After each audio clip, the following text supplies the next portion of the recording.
د افغانستان د ملي لوبډلې وروتو پاچونکی مجیب زدراڼ له کوم لیست څخه ووت او مجیب زدراڼ په خپل زون کې داسې یو کارنامه وکړه چې تر اوسه به هیڅ چا هم نه وي کړي. سلامونه او پښتنه مینه، تاسو ګورئ ټاپ پښتو چینل. ګورنو دوستانو، د ویډیو تر اخره وګورئ او د مجیب زدراڼ په یو نوي او تازه راز به خبر شئ. ګلو دوستانو، مجیب الرحمن هم د مجردانو له لیست نه ووت.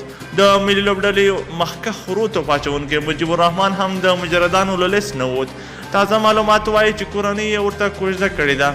مجیب الرحمن چې د افغانستان د ملي لوبډلې یو له مخکښو وروتو پاچونکو څخه دی، نوموړي او اوس مهال په هند کې دی او هلته به د ویسټ انډیز پر وړاندې د افغان لوبډلې استازولي کوي.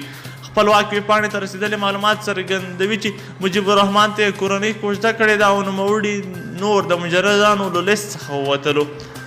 یاده دې وي چې څه ورځې مخکې د ملي لوبډلې ځوان او چټک توپ وهونکی رحمان الله ګربز هم کوژده کړې وه. همداراز د ملي لوبډلې لوبډلمشر او مخکښ وروتو پاچونکی راشد خان بیا په خپله یو مرکه کې ویلي دي چې هغه نه غواړي راتلونکي 3-4 کلونو پورې واده وکړي. نوموړي په خپله مرکه کې د واده نه کولو په اړه ویلي چې غواړي د افغانستان لپاره په نړیواله کچه ښه وځلېږي او د کرکټ په برخه کې د هېواد ته ډېر ویاړونه راوړي. نوموړي زیاته کړې وه چې 3-4 کاله وروسته به د واده په اړه فکر وکړي.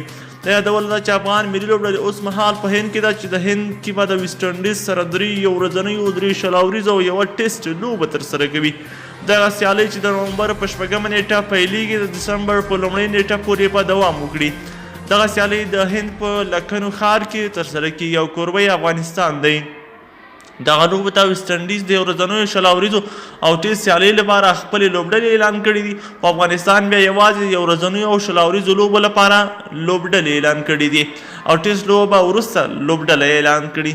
ګلو دوستانو، دا هغه کره او دقیق خبرو چې تر تاسو مو در ورسوو.